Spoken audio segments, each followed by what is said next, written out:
What I found confirmed my suspicions. There was no business. My sister had used my $17,000 to buy a luxury car, take a couple of extravagant vacations, and furnish her new apartment with high-end furniture. The tech startup she had claimed to be investing in didn't even exist.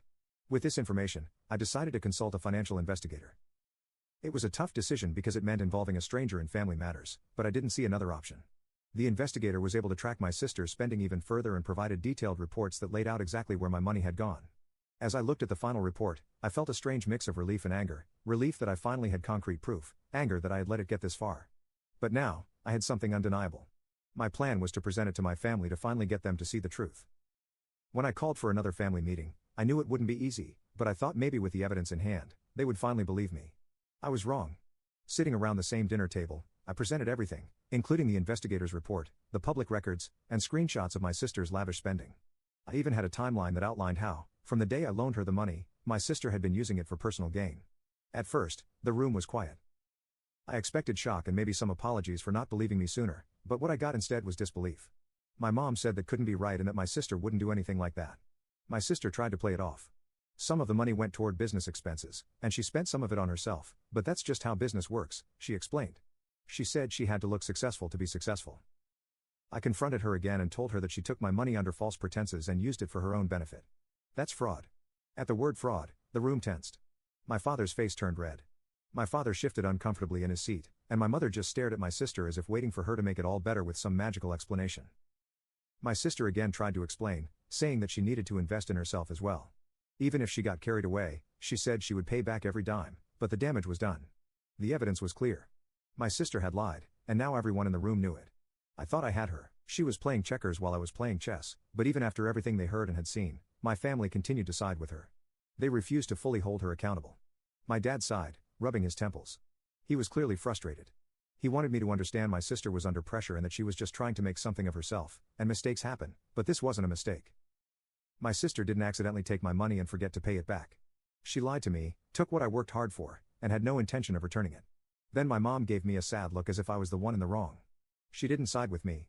Instead, she hinted that maybe I should have given my sister more time. After all, my sister wouldn't hurt me on purpose. Her words hit harder than I expected. How could they still see her as the victim? I was the one left hanging, but they acted like I was causing the problem. It wasn't about giving her time. It was about trust, and my sister had shattered that.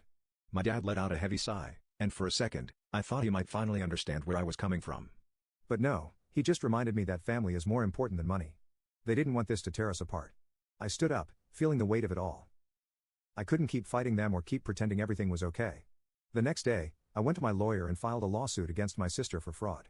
It wasn't an easy decision, but it was the only one I had left. My family had chosen to protect her at my expense, and I wasn't going to let that slide. I had worked too hard for that money to let it slip away without a fight. Once my lawyer served her the papers, I knew that this would lead to my family disowning me. The lawsuit turned the family upside down. My sister, who had been avoiding me for months, suddenly couldn't stop calling. She begged me to drop the case and promised she'd find a way to pay me back. When that didn't work, she'd lash out, accusing me of ruining her life. But I wasn't buying it. I'd heard her excuses too many times before, and I knew better now. My parents were furious. They didn't care about the money anymore. To them, I was the one destroying the family, but I wasn't backing down. The court proceedings dragged on for months, with my sister's lawyer trying to paint me as unreasonable. During the trial, I was shocked when my dad took the stand to defend my sister. He was there to testify that the money I had loaned her was given in good faith, not a loan at all, but for support.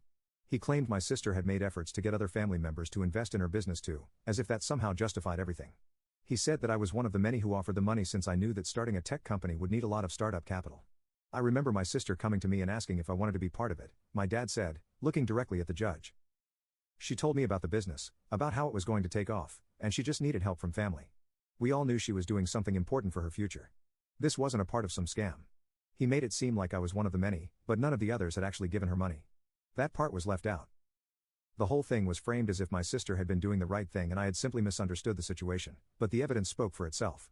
They didn't know that I had all the messages between us that showed her saying that she would pay me back. Between this, the investigator's report, my sister's spending records, and her own inconsistent testimony, it all pointed to one thing: fraud.